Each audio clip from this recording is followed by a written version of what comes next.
Selamat datang di podcast Pieca Amanah. Amanah.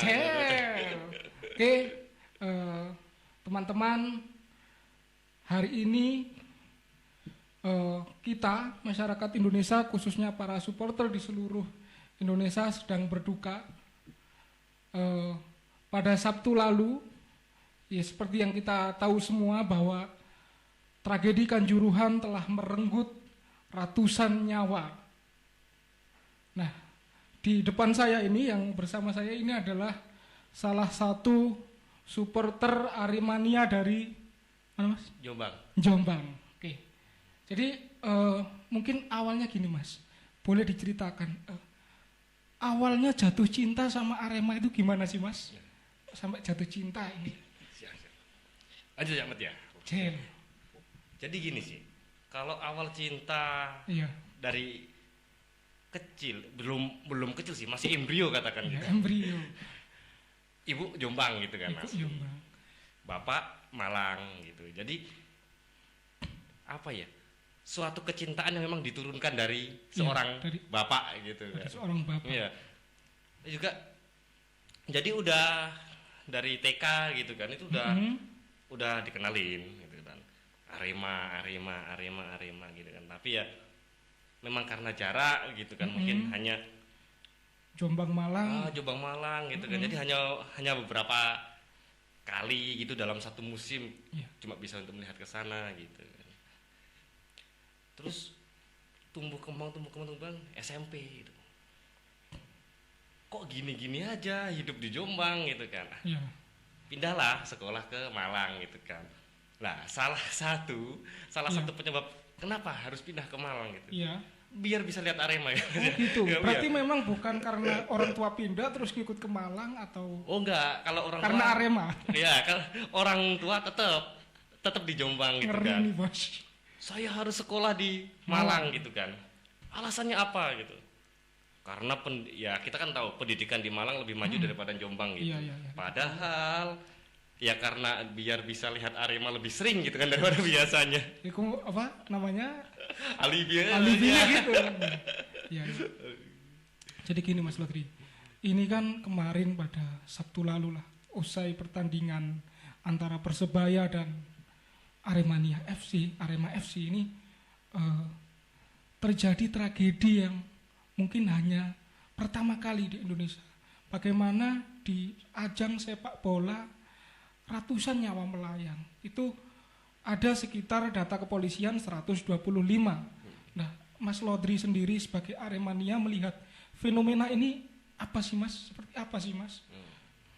Jadi gini, Mas.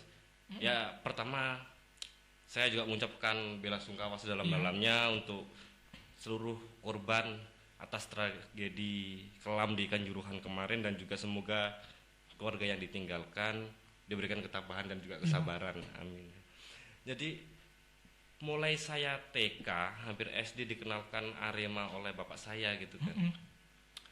Baru hari ini gitu kan saya mendapatkan berita atau melihat suatu kenyataan yang memang benar-benar pahit gitu. Iya. Katakanlah bahwasanya apa yang paling pahit yang biasa kita lihat adalah kekalahan Arema gitu. Iya, kekalahan Arema. Kekalahan Arema itu udah pahit Udah banget. pahit, Udah pahit. Itu iya. lebih pahit daripada ditinggalkan sang kekasih gitu kan. Iya. Itu kalah saja. Kalah pahit tuh. Tapi ada yang lebih pahit lagi apa? Teman-teman seperjuangan kita gitu kan. Teman-teman yang ada di dalam satu barikade di tribun yang 45 menit kita nggak boleh duduk gitu kan, bernyanyi cheers untuk Arema gitu kan, sebagai pemain ke-12 gitu kan. Iya. Harus kehilangan teman-teman yang biasanya memang kita selalu bareng untuk bernyanyi untuk tim kebanggaan kita gitu kan. 125 gitu. Mungkin beberapa versi sih gitu banyak kan. versinya. Ada yang lebih banyak gitu. Ada yang katanya 200, ada 180. Itu juga. Jadi saya sih sangat-sangat menyayangkan gitu kan ya, bagaimana ketidaksiapan dari aparat pengamanan, tim pelaksana gitu.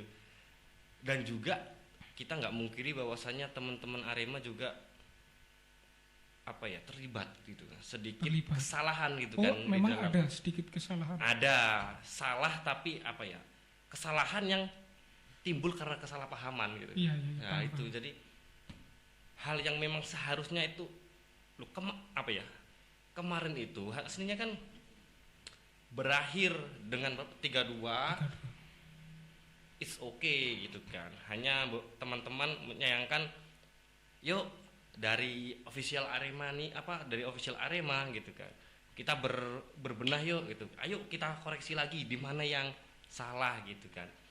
Tapi namanya psikologi massa gitu. Iya.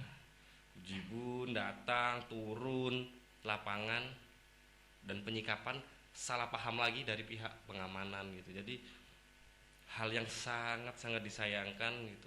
Ratusan saudara-saudara kita, teman-teman kita itu harus meregang nyawa gitu di tempat yang selalu kita banggakan Iya, gitu di kan. Kanjuruhan. Kanjuruhan, istana ya Mas sebenarnya. Ya, kalau kita bicara soal bola ini Mas, ini kan tidak lepas dengan yang namanya kefanatikan. Nah, kalau kita melihat banyak sebenarnya olahraga misalnya seperti voli, kemudian bulu tangkis, tapi kalau kita bicara animo, tidak seperti sepak bola, bahkan tingkat fanatisme itu tinggi sekali kalau kita melihat. Dan itu sangat mendarah daging, mulai dari anak sampai dewasa, seperti yang disampaikan Mas Lodri tadi. Dari ayah kan, diturunkan dari seorang ayah. Dan ketika tragedi Kanjuruhan itu kan sebelumnya kan ada salah satu supporter Aremania yang di situ turun satu orang, Iya. dia membawa bendera. Oh, bawa sal. Ya, membawa syal. Iya, sal itu kan. Nah, berarti itu kan ada rasa cinta, entah itu kecewa atau saking cintanya.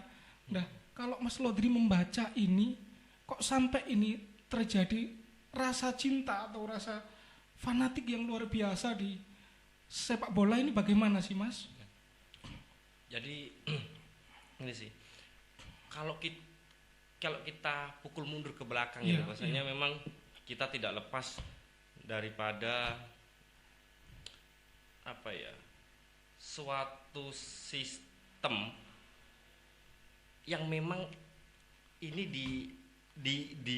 diadakan gitu Mas, apa ya, memang dibuat perihal sepak bola gitu kan ya, sepak bola dan apa tadi, voli katanya sama dia. Ya, kalau kita melihat sepak bola dan voli dari elit-elit Indonesia sendiri gitu, ataupun dari luar negeri gitu, itu memang yang dihajar memang harus sepak bola. Karena apa? Kos yang dikeluarkan itu tidak terlalu banyak gitu kan, ketika dibandingkan dengan income yang didapat. Jadi kalau kita katakanlah voli nggak seberapa banyak orang yang akan melihat. Itu yang pertama. Dan dimanapun di dunia itu nggak akan melebihi gitu kan, 1/4, 1/3 atau 1/2 gitu aja dari lapangan sepak bola. Kita berbicara tentang penjualan tiket, kita berbicara tentang penjualan merchandise apa official, kita berbicara tentang sirkulasi ekonomi di dalam perdagangan apa ya, konsumtif lapangan. Itu sangat banyak gitu kan. Jadi sepak bola memang didoktrinkan bahwasanya sepak bola ini adalah olahraga yang apa ya, bagus, mentereng gitu kan di Indonesia. Kita jalan sampai hari ini. Kenapa kok fanatisme dari teman-teman yang ada di supporter sepak bola itu lebih luar besar biasa, ya, luar biasa. Bahwasanya dari beberapa lagu teman-teman gitu kan, bahwasanya kalau nyawa ini harus ditukar dengan kebanggaan. Saya tukar untuk kebanggaan, rela gitu kan. Kita harus melihat balik gitu, kita bicara aja lah tentang Liga Inggris dulu gitu kan. Karena mereka lebih tua daripada kita tentang sepak bola, dan ya tidak kita pungkiri bahwasanya Inggris adalah kiblat sepak bola dunia gitu. Kita berbicara MU gitu kan. MU adalah klub baru gitu. Ada Manchester City gitu kan. Ini klub lama gitu kan. Nah, Manchester City dengan para supporter ikatannya kuat banget. Jadi ketika kita bicara di tahun-tahun 90-an gitu kan, 80-an, dari official team sendiri bahwasanya mereka itu untuk perayaan gitu kan, kemenangan. Ini bukan kemenangan liga gitu kan. Iya. Kemenangan per pertandingan itu mereka rela turun untuk berbaur dengan sama-sama supporter. Dan tidak kita pungkiri bahwasanya MU sendiri itu untuk masalah trofi penghargaan itu lebih banyak Lebih gitu kan. banyak. Nah, hari ini ketika kita katakan ada 1.000 supporter dari City gitu kan, itu hanya ada sekitar 50 di MU, hanya ada 100 di MU. Jadi perbandingannya jauh gitu. Dan mereka dikatakan sebagai karbitan gitu. Kalau MU gitu, maaf fan-fan MU, jiwa kalian sangat kuat. Jadi hubungan antara klub dan juga supporter ini yang bentuk, Mas. Jadi ketika Malang, kita berbicara Malang maksudnya, saya yang tahu Arema gitu. Iya. Arema adalah klub yang tidak dibiayai oleh APBD. Jadi ketika dulu kita ada hanya Arema gitu kan. Ya udah, jadi namanya cuma Arema, Arek Malang gitu. Mereka bertahan hidup tanpa harus meminta uang dianggarkan oleh APBD. Jadi kalian mau maju gitu kan, kalian mau Arema dilihat dunia, ayo dukung bangun Arema. Caranya gimana?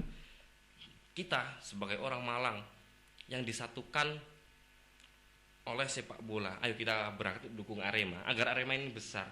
Karena apa? Ketika tidak ada yang menonton dari teman-teman Aremania, ya pemasukan dari Arema sendiri ya bukan segitu aja gitu. Jadi Arema sendiri hampir sama, kita berbicara kayak City, terus West Ham gitu kan, dengan the Hammers-nya gitu.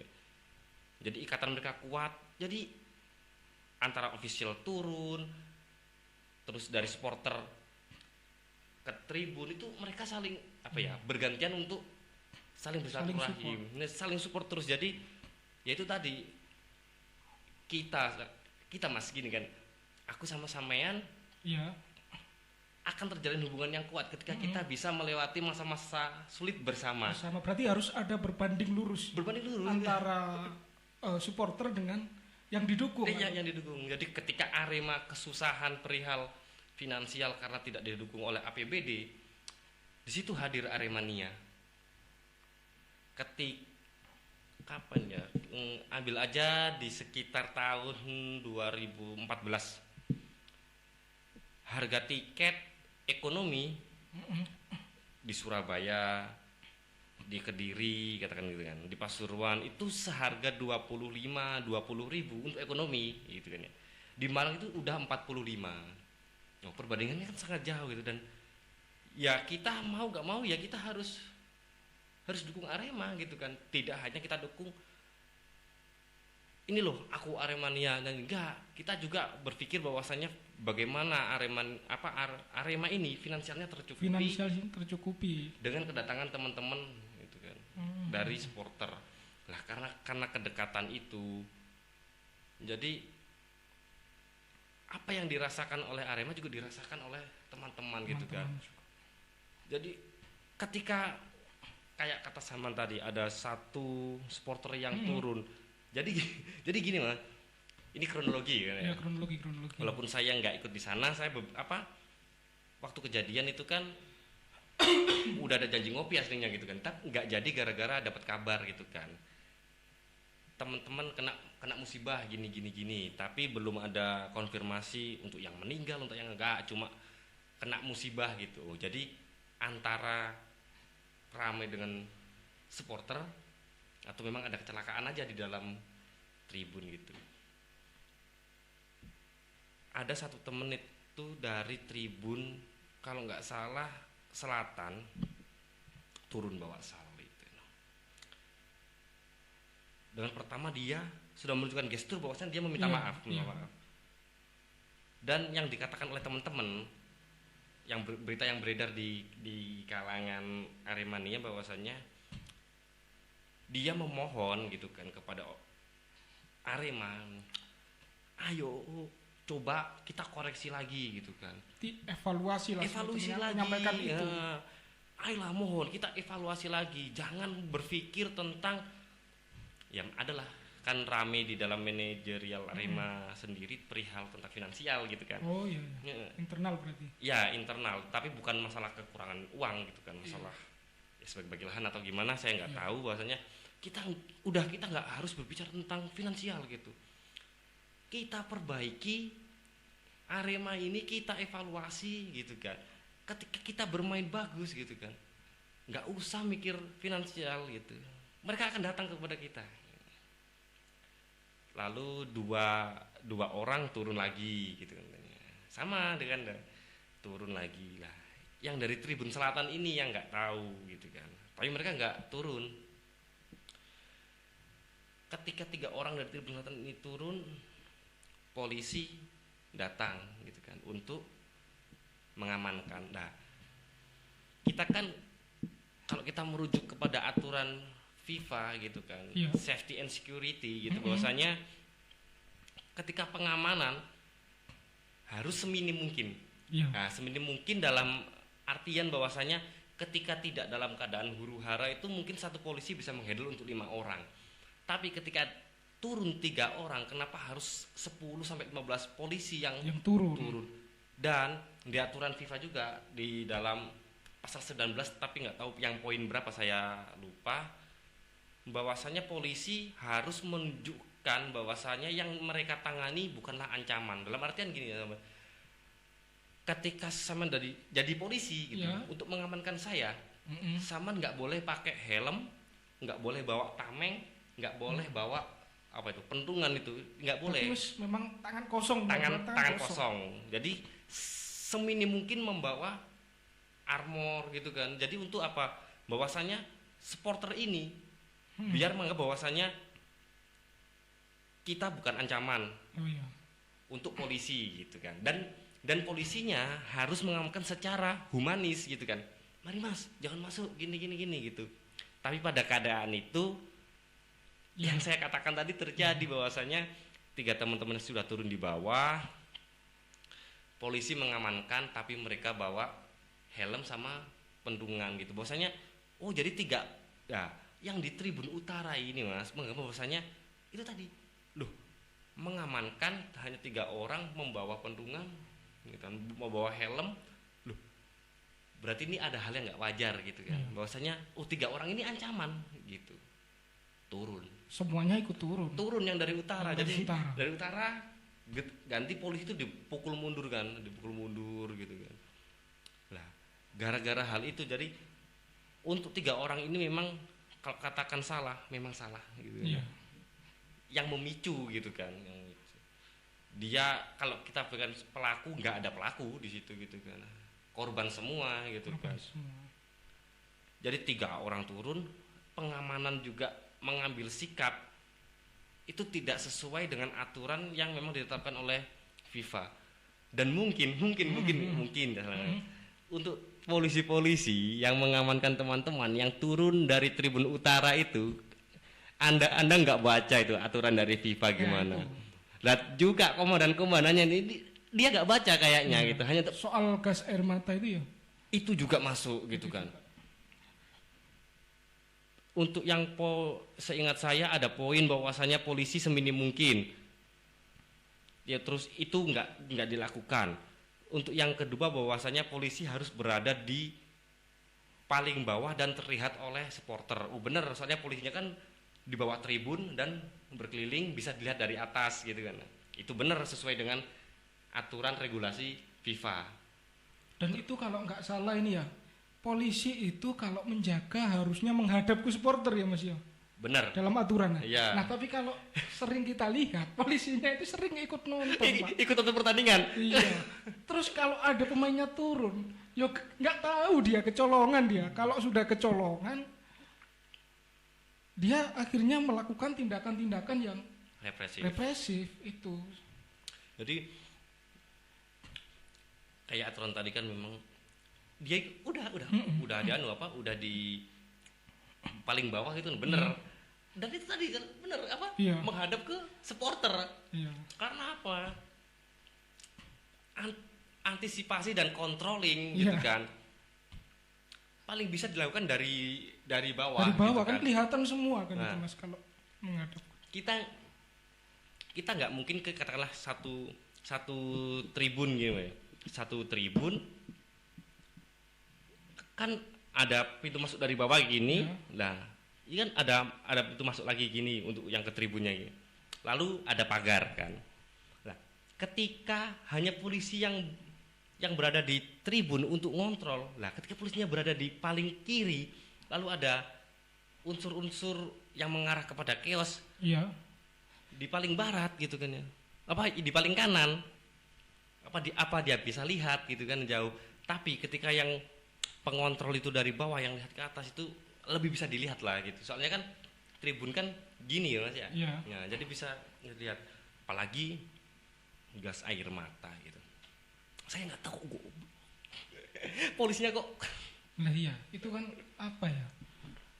Dalam aturan FIFA itu kan sebenarnya membawa saja itu tidak boleh. Tidak boleh. Nah ini apalagi menembakkan ke arah supporter, apalagi yang lebih parah adalah yang di tribun. Padahal yang di tribun pun sebenarnya mereka tidak ingin turun. Iya. Kok kemudian disemprot sama gas air mata, dan banyak juga yang menyebut mulai dari pengamat bahkan sampai netizen ini bahwasanya aparat keamanan kita ini tidak bisa membedakan antara bagaimana sih mengamankan di sepak bola dengan demonstrasi itu. Muda-muda juga katanya polisinya itu di sana. Jadi gitu untuk membawa gas air mata ke dalam stadion, dalam itu kan nggak boleh ya kan ya.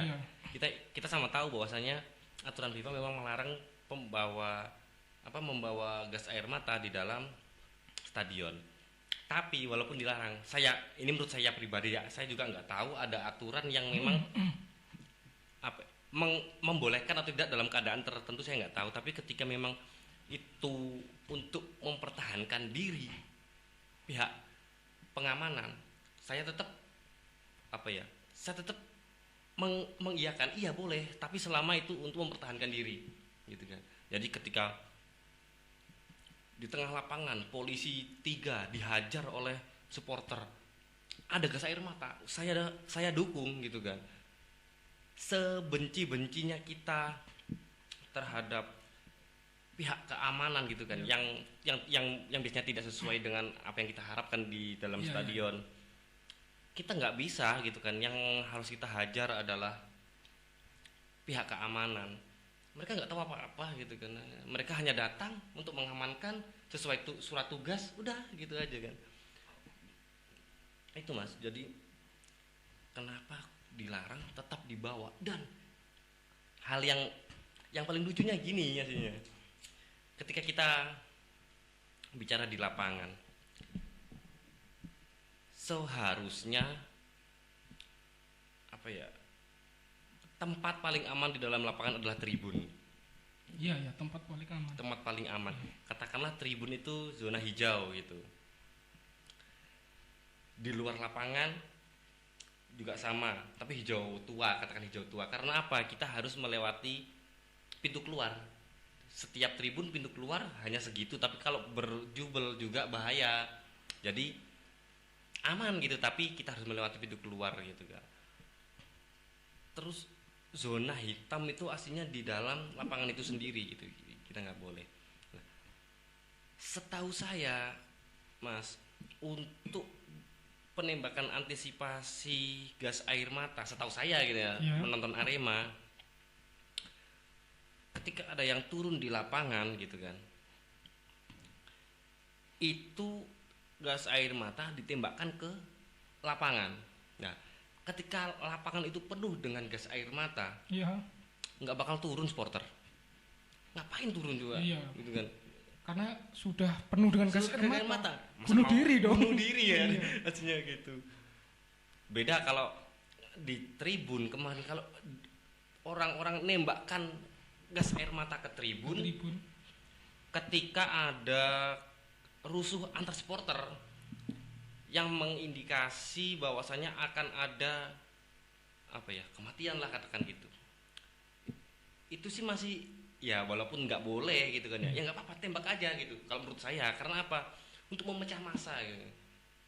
Soalnya kalau hanya polisi bawa pentungan ketika chaosnya antar supporter, ya bisa-bisa polisinya juga gitu kan. Tidak akan bisa mengurai massa. Nggak bisa, malah kan jadi korban pastinya. Tapi kemarin zona hijau itu udah jadi apa? Udah jadi zona hitam di tribun.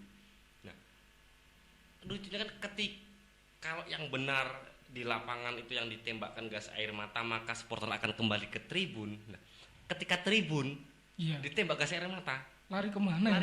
Iya. Mau bilang turun ke lapangan, mati. Di lapangan itu udah ada TNI sama polisi. Satpol PP.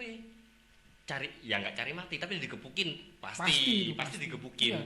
Kan videonya kan juga beredar beberapa teman yang turun ke lapangan digebukin gitu kan, ditendang-tendang juga. Berarti salah satu-satunya jalan ya yang tadi keluar.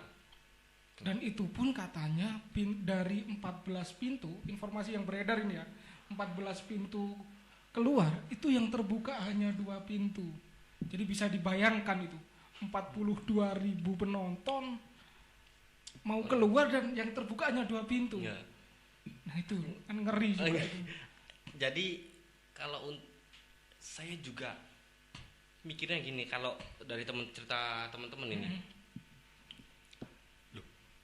Sam ikut temenan ta lawangi dikunci, ditutup. Iya bang, gara-gara 10 menit sebelum chaos di dalam itu terjadi, teman-teman yang di luar lapangan, di luar stadion, itu mereka melempari bis dari pemain Persibaya. Oh iya. Ditakutkan nanti kerusuhan itu menjalar keluar gitu. Di luar kan kendaraan di parkiran banyak, orang jualan ada, daripada merambat tutup saja. Ketika sudah ditutup, di dalam chaos, keluar nggak bisa. Nah, ini polisi yang nggak ada koordinasi gitu kan? Ya bukan polisi lah, pihak keamanan gitu, masa nggak ada koordinasi bahwasanya di luar udah nggak ada hal-hal yang bakal memicu kerusuhan, bukan? Kalau itu dibuka nggak bakal sih mati sebanyak itu gitu. Oke lah, ada kerusuhan, tapi nyawanya mungkin bisa minim lah. Artinya ya meskipun 1 atau 2 nyawa pun itu juga seharusnya tidak ada di pertandingan sepak bola, tidak sebanding gitu. Nah, sebenarnya kalau kita bicara soal gas air mata ini, Mas, siapa sih yang paling bertanggung jawab untuk mensosialisasikan ini? Karena kan menurut literatur yang saya baca, sebenarnya peraturan FIFA ini itu sudah ada sejak tahun sekitar 80-an. Apakah ini pihak PSSI yang tidak mensosialisasikan ke pihak keamanan atau bagaimana ini menurut Mas Lodri ini? Kalau untuk sosialisasi pihak keamanan, kita katakan sosialisasi mereka pasti. Tapi mereka nggak mau terulang ketika ada kejadian yang dulu itu Bobotoh kalau nggak salah. Ya. Ke Jakarta, dia nyamar, ketahuan, nggak tahu, saya lupa namanya siapa, itu kan sampai mati lah.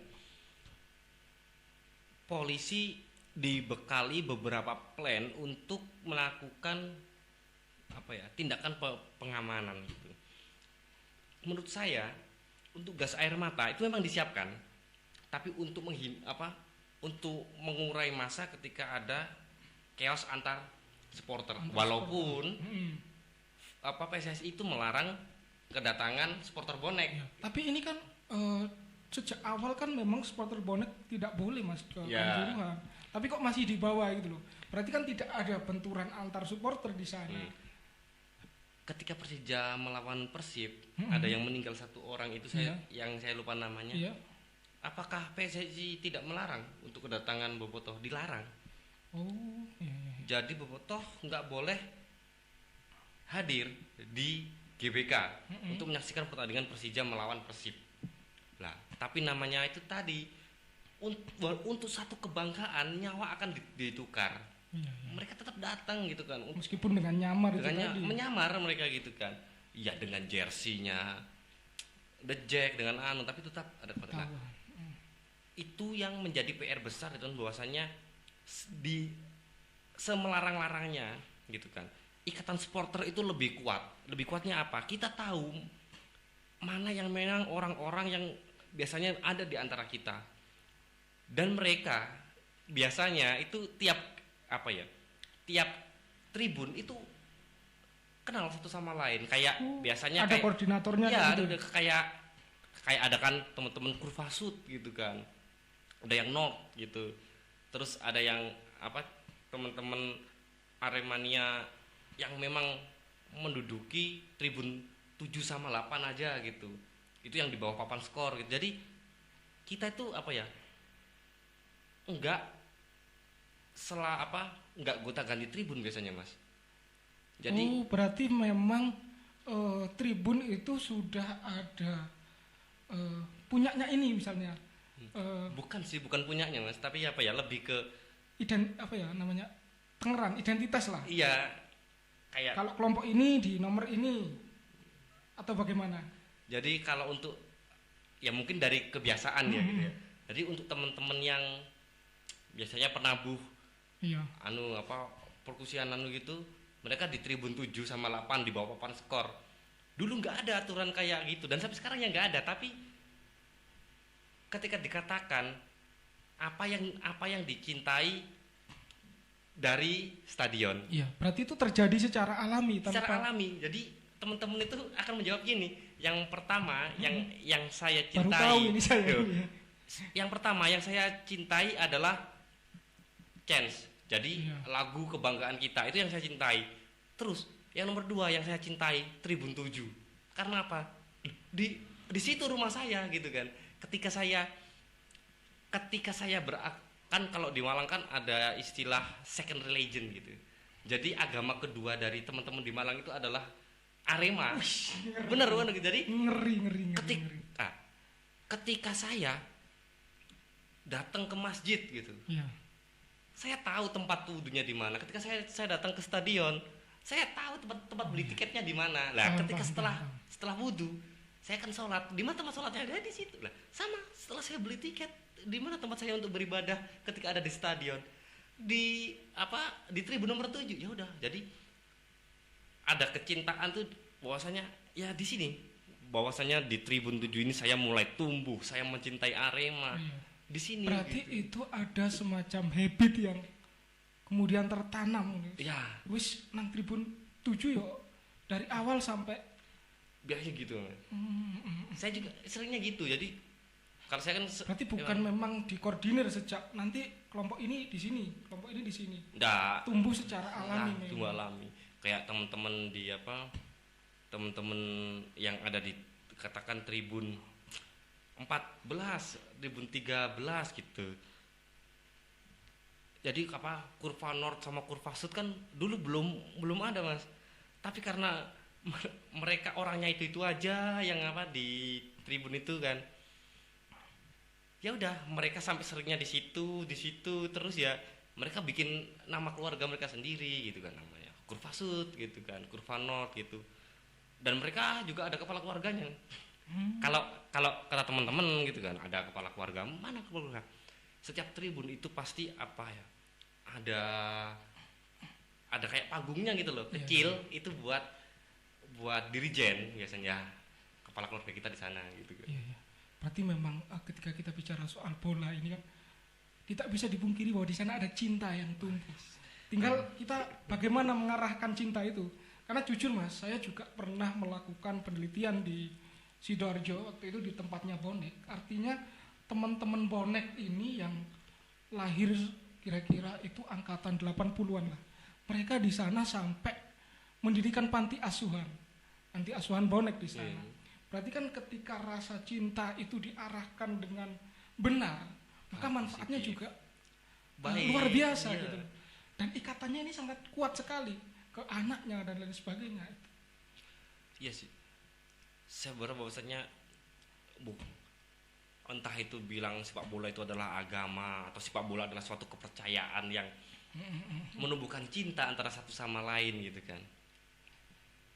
Tapi enggak sih kemarin gitu kan. Enggak ada rasa cinta ketika kita harus dihajar dengan kematian dan kepergian teman-teman sebegitu banyaknya. Tapi ya cukuplah mungkin gitu kan. Cukup berhenti di sini gitu loh. Ya jangan sampai terulang lagi lah Iya. tragedi ini, karena mungkin kita lambat laun akan lupa dengan peristiwa itu. Media akan meninggalkan itu. Supporter mungkin yang lain mungkin sedikit lupa hari demi hari. Tapi yang tidak bisa lupa ini adalah para orang tua korban. Itu yang paling, yang mana ketika anaknya ketika di rumah berpamitan untuk nonton bola tapi pulang tinggal nama. Ini loh yang menurut saya ini miris sekali. Padahal itu hiburan rakyat gitu. Iya. Iya, iya. Terus gini Mas, soal kapasitas ini Iya. informasinya kan kapasitas di stadion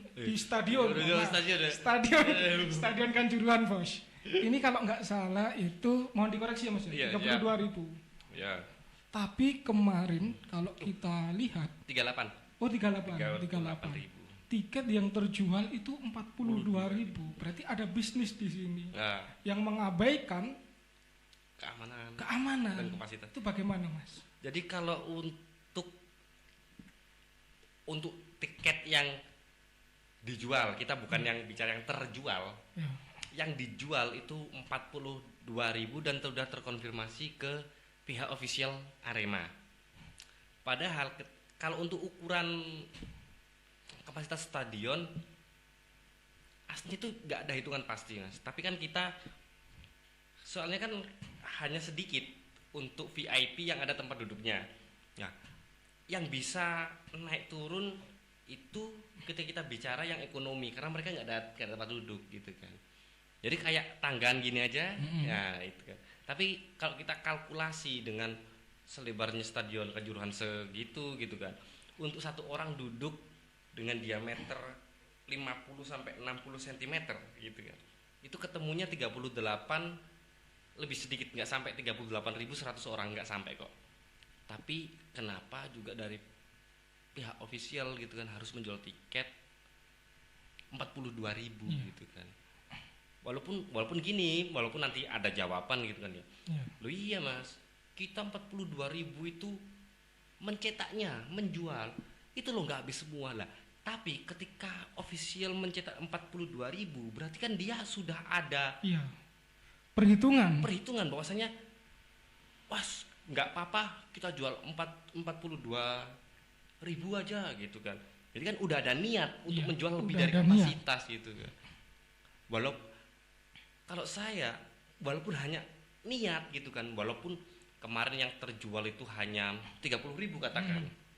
Tapi kalau official sudah niat kita cetak 42.000, ya nggak bisa, itu suatu kesalahan. Tapi kan gitu. ini ada indikasi memang demi cuan gitu.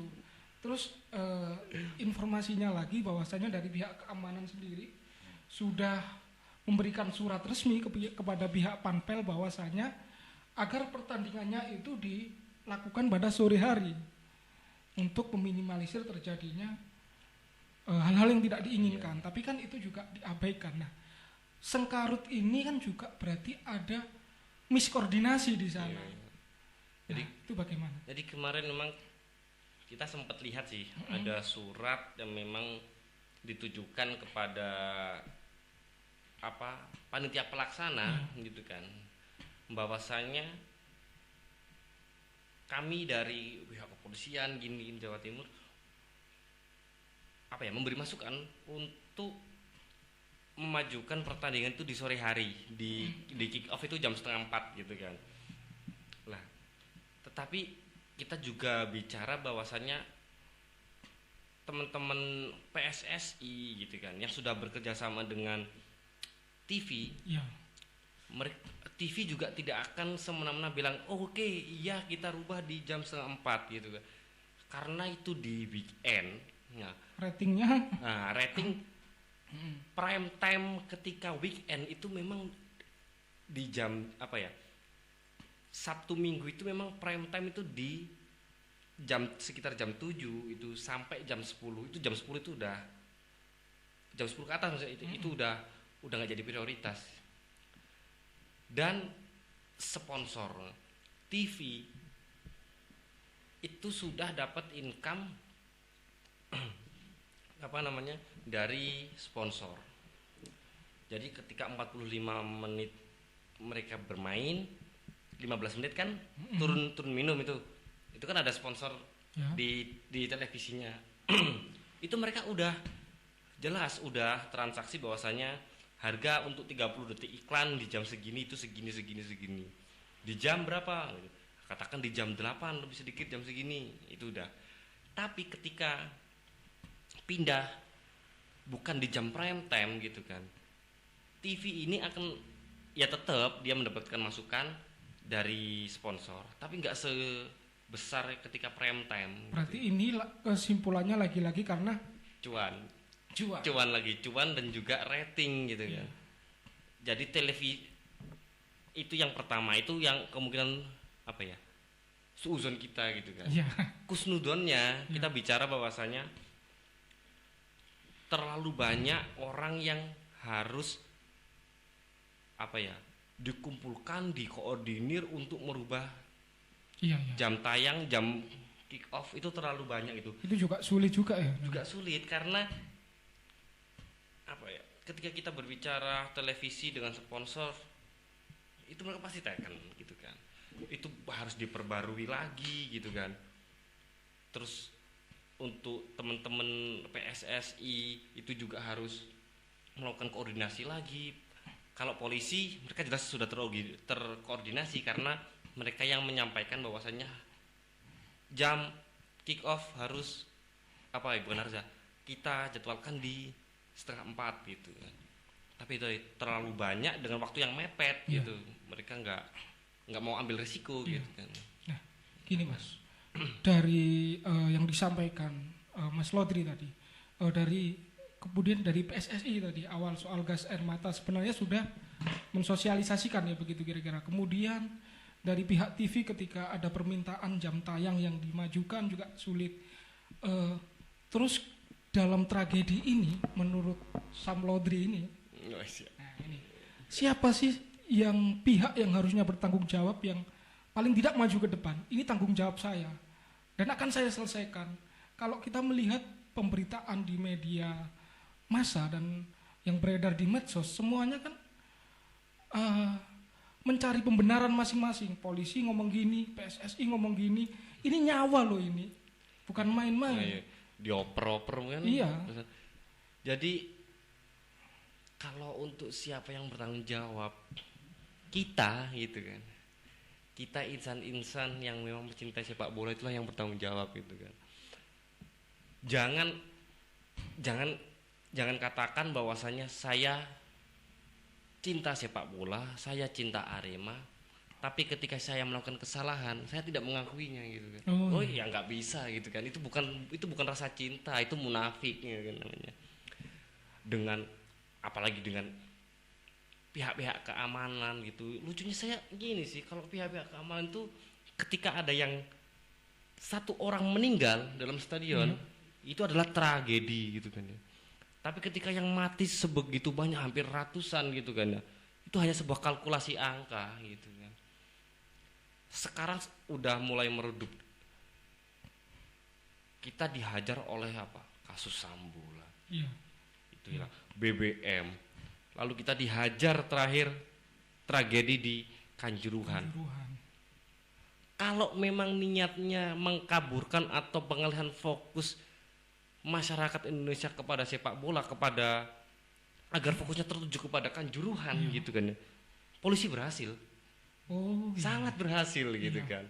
Tapi ini nyawa teman-teman gitu kan. Berarti ini kalau menurut Mas Lodri ya, saya pertegas lagi bahwa bisa jadi kasus atau tragedi yang ada di Kanjuruhan ini kemudian dijadikan kesempatan untuk pengalihan isu atau bagaimana Mas? Kalau saya bilang sih Bisa jadi. iya, secara konspirasi gitu. Ya. Ini kita bicara teori konspirasi aja. Cel. Bahwasanya memang ada pengalihan isu, pengalihan isu, Iya. pengalihan fokus untuk berada di Arema. Untuk teman-teman keamanan di bawah lapangan ada, di tribun ada, di tribun ya, Iya. di tribun. Iya. Ketika saya berada di tribun, tahu bahwasanya pintu itu terkunci Iya. dan teman-teman nggak bisa keluar, polisi datang bawa alat yang berdobrak Iya. itu biasanya. Teman-teman yang ada di bawah, tolong naik bawa dobrak pintu, kita dobrak pintu di gate nomor 4, 5, 6 sama yang di nomor 11, 12, 13, 14 gitu. Bisa kan ya? Bisa Tapi gitu. kok gak dilakukan gitu? Gitu kan. Ada apa ini sebenarnya gitu? Kan, lah ketika mereka langsung datang, walaupun mereka berjubel kayak gitu ya, ketika yang datang adalah polisi dan TNI, Satpol PP, minggir sebentar kita bukakan pintunya gitu kan. Itu sangat bisa. Katakan dari itu penguncian itu dari luar gitu kan. Yang pertama, kalau memang mereka tidak niat, mereka bisa bicara bahwasanya tolong untuk yang di luar, pintu dari gate ini, tribun ini dibuka. Bisa, itu yang opsi yang pertama. Mungkin mereka akan berkata bahwasanya itu dalam keadaan genting dan teman-teman pengamanan itu dalam keadaan bingung. Ya udah, yang berada polisi, Satpol PP, tentara yang ada di tribun, Iya. tinggal lapor aja kan, yang di dalam. Tolong segera naik Dan dibuka. kita buka gitu. Kita ngobrak kita. Itu juga saya juga baru kepikiran sekarang. Berarti ini kan ada bisa jadi gitu ya. Ini yang bilang Mas Selamat bos ya. Ironis Bisa sekali. yang bilang bisa jadi Mas Selamat. Enggak. Terlalu banyak kejanggalan loh ini. Yang turun ke lapangan, katakanlah dari 30.000 ada 2.000 lah. Iya. Pastinya kan disemprotkan ke lapangan. Ini disemprotkan ke arah tribun. Pintunya dalam keadaan terkunci. Tertutup. Kemudian tidak ada upaya dari aparat untuk membuka itu dengan cara apapun gitu loh. Sampai ini Selamat. Kalau Saman tahu itu ada foto gitu ya. Iya. Cari aja kalau nggak salah tribun 14 atau tribun 13. Itu ada fotonya. Tembok itu udah dijebol. Iya. Jadi, Jebol tembok itu. Sampai sebegitunya loh. Iya. Sampai pintu nggak bisa dibuka. Ya memang sih ya kan tahu itu kan ada gembok. Gemboknya itu itu segede gini Nah itu gimana kita ngelepasnya gitu. Iya. Kan sangat susah gitu ya. Ya walaupun tembok udah dijebol dan keluarnya hanya bisa satu. Dan ribuan orang. Mereka kan berebut keluar.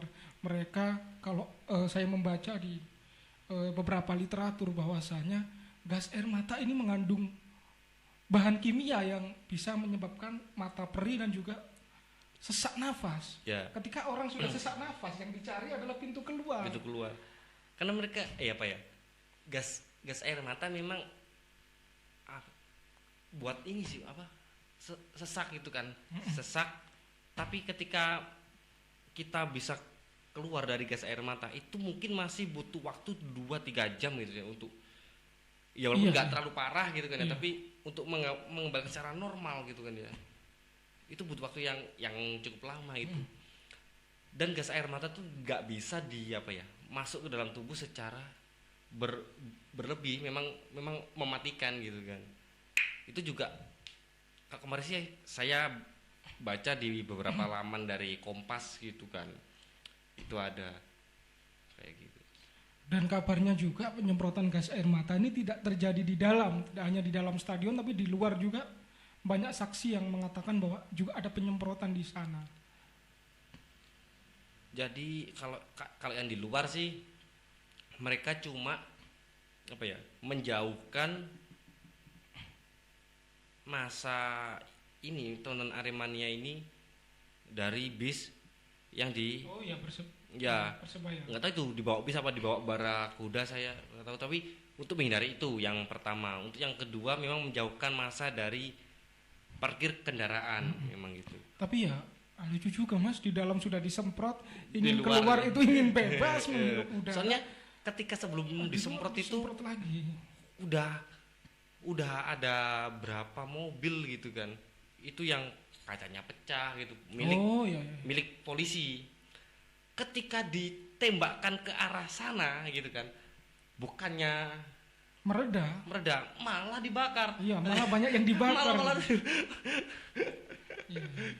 Kalau di luar sih mereka jadi enaknya ini apa, kalau untuk parkiran gitu kan memang sangat ke dalam Mas di Kanjuruhan. Jadi ketika mereka mencari tempat yang enggak ada gas air mata itu gampang langsung gitu kan. Dan pohon-pohon banyak di luar gitu netralisir. Nah ini Yang di dalam. mau tanya satu hal lagi Mas. Ini kan Mas Lodri kan punya pengalaman sebagai Aremania kan pasti sering tribun kan. Bagaimana sih Mas pengawasan atau ketika kita ingin masuk ke stadion itu seketat apa pengecekannya? Barang ini yang tidak boleh dibawa atau bagaimana Mas? Yang mereka ini sih apa, lambat laun mereka selalu memperbarui aturan-aturan untuk masuk. Kalau dulu ketika masih SD itu masih bisa kita bawa air mineral, ada botolnya gitu kan. Terus kalau yang kita bicara yang terakhir aja lah kita, itu sekitar setahun dua tahun lalu lah, 2 tahun lalu kita botol mineral itu nggak boleh dibawa. Padahal itu untuk minum lah katakan. Untuk minum, tapi ketika gelas itu bisa. Oh bisa. Bisa. Terus apalah korek api itu nggak boleh, tapi kalau korek api sih lebih gampang kan nyelipinnya di mana. Ya. Nah, taruh aja di sempak. Ini kebiasaan ini. Kalau nonton bola koreknya disimpan di sempak. Kopong kapok. Enggak gini loh Mas. Kemarin itu kan berita terbaru, informasi terbaru bahwa Komdis PSSI ini menemukan 42 botol miras. Yeah. Nah, ini kok bisa? Kalau memang iya, kok bisa sampai kecolongan 42 botol miras? Padahal Mas Lodri sendiri mengatakan bahwa air mineral saja itu tidak boleh. Nah, bagaimana menurut Mas Lodri dengan temuan Komdis PSSI ini? Kalau saya sih nggak memungkiri bahwasanya teman-teman untuk minum di dalam stadion Pernah ya? pernah. Nggak, tapi soalnya Bikin rusuh nggak? udah. Saya cinta Arema bos. Jadi kalau saya sih biasanya gitu kan, bawa tetap Mas. Jadi teman-teman biasanya tuh kan ini apa namanya, celana, cari celana yang longgar, terus ini dia ikut dilipat ke dalam, jadi yang buat nyelipin. Nyelipin sabuk itu kan ada di dalam. Nah itu diselip, dia ditaruh di plastik, nah, terus ditali di situ, ditaruh dalam gini. Nah, diselipkan di celana. Jadi ya nanti minumnya agak-agak bau-bau selangkangan dikit gitu sih. Itu kan di plastik itu. Iya. Kemarin itu. Lah itu botol. Informasinya botol dan bersegel gitu loh. Saya bertanya-tanya teman-teman, walaupun kayak air mineral botol dilarang, itu banyak mas. Oh masih ada yang baru? Ada yang masuk gitu kan. Saya juga nggak tahu gitu kan gimana teman-teman. Berarti memang ada ya kemungkinan itu ya? Ada. Nah jadi kalau sama berarti bilang ini siapa yang patut disalahkan gitu kan. Ketika teman-teman sendiri sudah mematuhi peraturan dari komisi disiplin gitu kan, kita menyalahkan siapapun boleh paling depan. Tapi kita sebagai keluarga besar supporter gitu kan, kita juga aslinya kan juga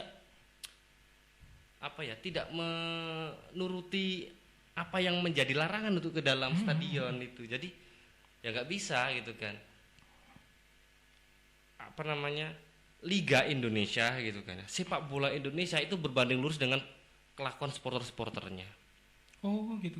Wis gitu aja. Jadi semakin baik attitude Supporter. di dalam stadion, supporter gitu. Maka juga semakin baik gitu loh apa si persepak bolaan Indonesia. Kualitas Iya, sepak bola pasti. Indonesia. Tapi ketika kita segala peraturan yang kita sepakati untuk kemajuan sepak bola Indonesia itu tidak kita laksanakan gitu. Lalu kita meminta untuk sepak bola Indonesia agar lebih baik ya susah gitu kan. Jadi nggak ada kerjasama di situ gitu dengan supporter. Jadi yang disampaikan Mas Lodri soal tadi apa namanya membawa miras ya Mas. Miras jangan ditiru, bukan tutorial guys. Bukan tutorial. Saya juga salah ya. Takutnya nanti teman-teman tergiling. Besok-besok ditiru coba. Jangan. Kita menjunjung tinggi sepak bola Indonesia gitu. Kayak bawa flare juga itu. Iya. Bisa. Kamu cuma pikir gini, bawa botol kok bisa? Soalnya biasanya gini Mas. Kalau bawa plastik itu nggak mungkin dicurigai. Ya. Tapi ketika botol kelihatan pasti diambil.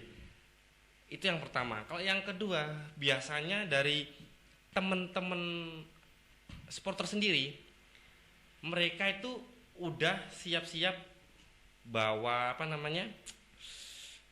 plastik, bawa kantong kresek itu di pintu masuk. Jadi ketika diperiksa polisi, ketika miras itu pasti langsung dibuang kan. Tapi ketika diperiksa ini apa? Anggap aja Coca-Cola gitu kan ya. Ya udah, jadi teman-teman dari Aremania lain yang bertugas di pintu itu, ini plastiknya dipindah situ, botolnya ditaruh di luar. Bisa jadi, kan gitu. Bisa. Jadi teman-teman memang mengantisipasi kadang-kadang. Jadi ketika daripada minumannya nggak boleh dibawa gitu, ya udah antisipasi kita dari teman-teman gimana? Ya kita sediain kantong plastik. Jadi ketika memang botolnya nggak boleh dibawa, ya udah isinya kita taruh di plastik. Nanti dibawa ke dalam gitu sih. Biar nanti kalau di dalam kehausan biar nggak nelan ludah. Minimal kan kok plastik ngombe bos. Saya tuh pernah tambah lihat itu satu stadion itu udah kayak fogging gitu. Merokok padahal itu dilarang bawa korek api. Tapi tetap lolos ya. Tetap lolos. Itu kok bisa Mas? Botol yang segede gini aja lolos ya Mas. Masa korek yang segini nggak lolos gitu kan? Jangan pakai artinya gini Mas. Ketika kita berbicara soal tragedi Kanjuruhan, ini kan juga pasti setiap perilaku atau setiap kejadian ini kan pasti membawa dampak ini. Nah, kalau Mas Lodri membaca tragedi Kanjuruhan ini, imbasnya di persepak bolaan Indonesia ke depan ini nanti akan seperti apa Mas? Mungkin yang pertama gitu, yang paling jelas imbasnya adalah yang kita takutkan bersama adalah pembekuan gitu kan dari FIFA. Ketika pembekuan gitu kita harus katakanlah 8 tahun tanpa liga. Ya nggak tahu gitu kan. Jadi akan ada satu hal gitu kan di dalam lembaran gitu kan ya harus disobek gitu kan. Dan kita sebagai supporter sakit hati gitu kan. Karena FIFA sendiri ini saya lihat di bola.com, di laman bola.com bahwasanya Kanjuruhan disaster gitu kan. Itu sudah menjadi nomor 2 tragedi terbesar dalam sejarah sepak bola Indonesia. Yang pertama itu kalau nggak salah itu di Peru. Di Peru itu hampir 300 berapa orang itu yang meninggal gitu kan. Nomor 2 di Kanjuruhan ini. Satu yang saya takukan adalah pembekuan gitu kan ya. Kita harus mematikan teman-teman yang jualan merchandise gitu kan, ekonominya. Orang-orang yang jualan makan dan minum di luar stadion. Terus yang selanjutnya yang jadi ketakutan adalah apa ya? Kita kehilangan trust gitu kan. Bahwasanya supporter gitu kan ya. itu nggak jauh dari kriminalitas gitu. Karena apa yang ditunjukkan dari Komdis PSSI itu bawa miras, ya kan, rusuh supporter, meninggal dunia lah. Terus kalau di dalamnya hanya ada keburukan-keburukan gitu kan ya, ngapain juga harus ada sepak bola gitu. Walaupun nggak ada sepak bola nggak apa-apa, daripada harus ada keburukan yang timbul, ada nyawa yang harus hilang. Dan masyarakat pasti dengan adanya kayak gini, karenanya Mas Slamet tadi, ngapain sih kalau untuk ibu-ibu yang kehilangan anaknya, hanya lihat sepak bola anak saya meninggal gini, ngapain ada sepak bola gini, itu diteruskan kepada orang lain jahat. Trust tadi yang kita hilang, kita nggak ada kepercayaan lagi di masyarakat gitu. Artinya istilahnya tribun atau nonton sepak bola ini dianggap oleh masyarakat kita hari ini itu sesuatu yang mengerikan, karena di dalamnya ada ratusan nyawa yang harus direnggut. Iya sih, kita jadi lambat laun ketika suatu keburukan itu yang ditampilkan terus, ya trust itu akan hilang. Kita bicara tentang ini aja sih, di pub gitu. Dulu awal mula adanya pub itu, kalau salah itu kan di Inggris nggak boleh untuk mabuk-mabukan. Jadi teman-teman pekerja di Inggris weekend pergi kemana ya mereka senang-senang, mereka mendengarkan konser musik di dalam katakanlah kafe pub gitu kan ya. Jadi kan nggak ada kegiatan bahwasanya yang merugikan, yang mengarah kepada apa ya, hal yang melawan hukum gitu. Tapi lambat laun kan sampai menjual dengan miras apa. Jadi stereotip orang akan berpikir bahwasanya ketika si A bermain ke sana adalah suatu hal yang buruk gitu kan.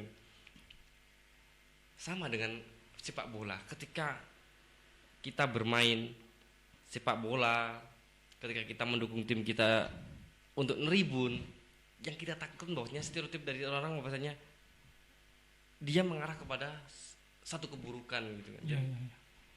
Ngapain Mas lihat sepak bola, anaknya tetanggaku kemarin loh mati gara-gara Nah, gini, tadi kan Mas Lodri bilang di awal bahwa yang harusnya bertanggung jawab atas insiden ini adalah kita semua.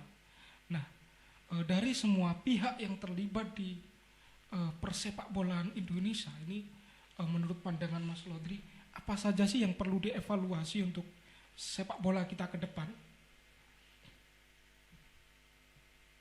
Waduh, kalau untuk evaluasi sepak bola kita ke depan, dari segala unsur ini ya, semuanya. Kan gini loh, kan nggak bisa satu-satu. Tadi kan sudah saya sampaikan, dari pihak supporter mereka mencari pembenar, dari pihak keamanan mereka mencari pembenar, dari PSSI pun sama. Semuanya Mas Slamet, semuanya yang harus berbenah ini. Berbenah itu semuanya. Jadi saya nggak ada masalah dengan siapapun, saya nggak ada masalah dengan institusi manapun gitu kan. Ketika kita bicara supporter, walaupun supporter yang turun tidak untuk melakukan hal-hal yang menjurus kepada kerusuhan gitu, itu salah, yang dilakukan itu salah gitu kan ya, untuk turun ke lapangan. Karena kan secara psikologi kan, ini ada masa ini banyak ini. Ketika ada tiga yang lain otomatis ikut gitu kan. Mengikuti. Gitu. Harus paham teman-teman. Terus di PSSI masalah penyelenggaraan, coba dengarkanlah ketika ada pertimbangan-pertimbangan yang menyangkut nyawa gitu, itu yang harus didahulukan gitu kan.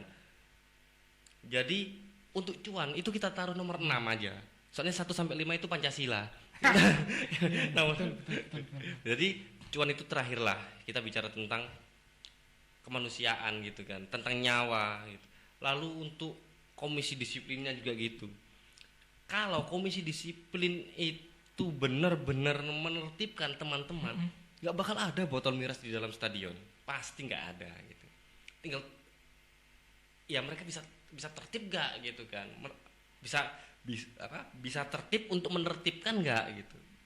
Soalnya mereka juga biasanya lepas tanggung jawab ketika animo supporter tinggi dan harus berjubel di pintu masuk daripada menumpuk gitu kan ya, masih langsung. Nah itu yang terus dari pihak keamanan juga dibaca lagi tentang security and safety-nya yang dari FIFA itu gimana, terus bagaimana SOP untuk penanganan di dalam stadion gitu kan. Jadi jangan menganggap bahwasanya ketika banyak yang turun itu mereka adalah ancaman. Di tahun 2018 ini Mas Slamet ya, saya hanya sekedar cerita sedikit bahwasanya Persib melawan Arema. Itu supporter turun semua. Ketika turun, polisi enggak bawa pentungan, mereka enggak bawa helm. Jadi ya udah, cuma badan aja gini. Mereka turun apa?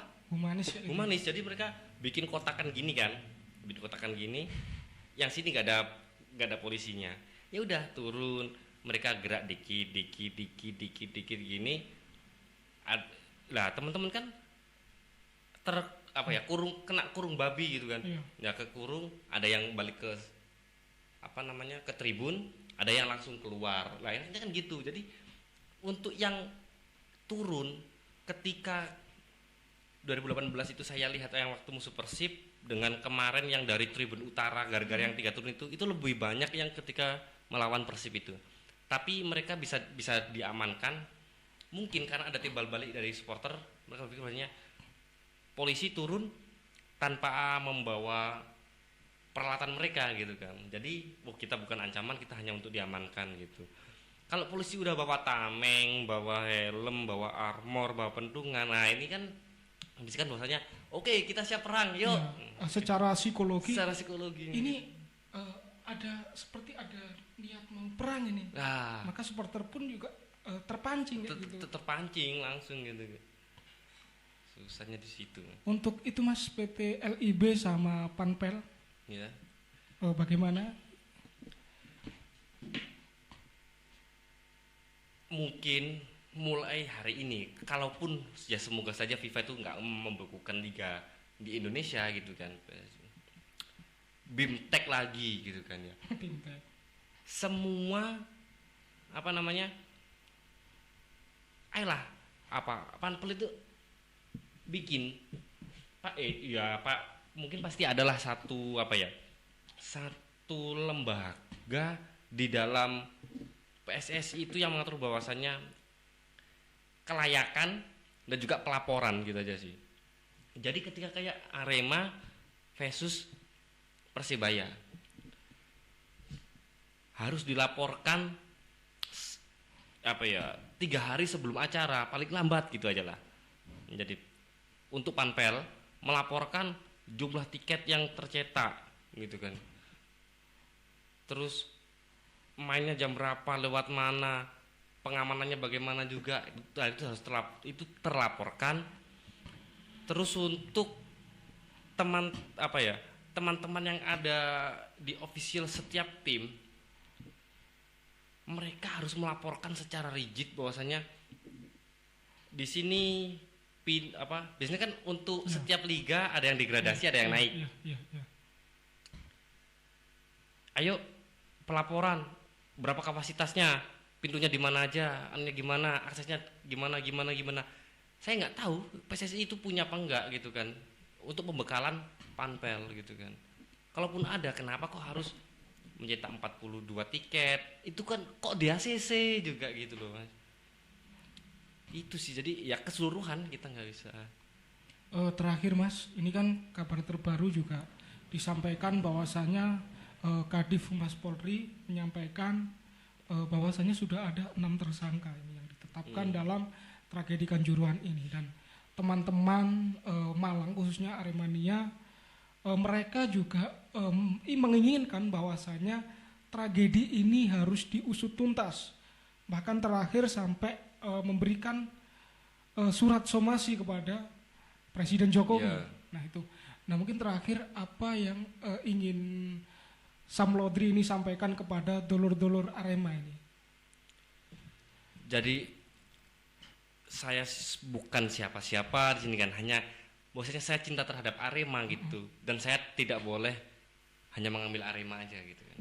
Aremania juga harus kita. Ayolah kita berbenah gitu kan, kita taati aturan lah gitu.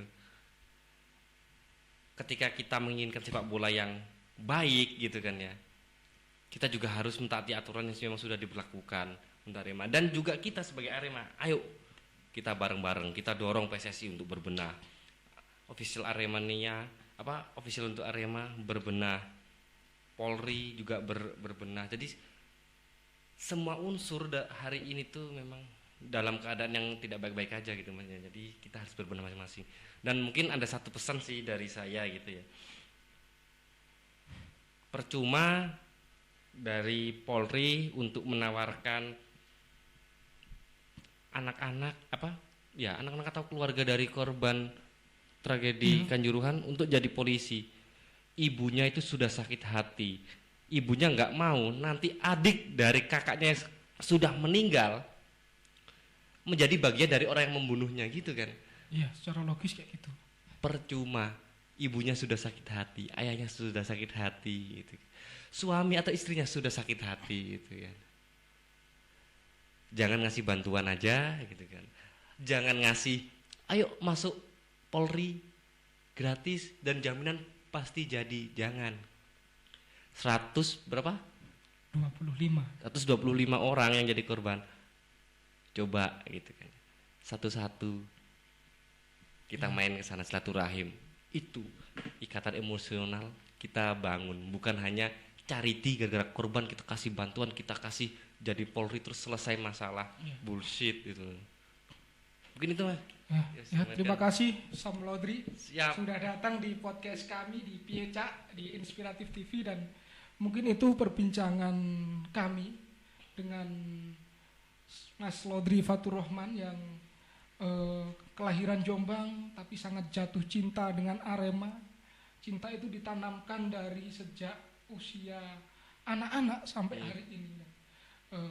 Seperti yang disampaikan Mas Lodri tadi, bahwasanya kalau kita ingin kualitas sepak bola di Indonesia ini baik, maka para supporter juga harus menunjukkan attitude yang baik. Terus juga dari pihak keamanan harus berbenah, PSSI harus berbenah, dan semuanya harus berbenah. Mungkin itu yang bisa kami bincangkan hari ini, dan sampai ketemu di podcast kami selanjutnya. Dan gimana tadi yang anunya penutupnya gimana kau buka tadi? Pieca aman. Oh ya, oke. Gitu. Jangan lupa tonton video ini sampai habis, subscribe, like dan komen, dan terakhir share biar teman-teman sesama supporter bola, khususnya Aremania, bonek, dan semua supporter bola di Indonesia sedikit bisa mengambil pelajaran dengan apa yang kami bincangkan hari ini. Mungkin itu. Kita tutup. Selamat datang di Pieca Amanah.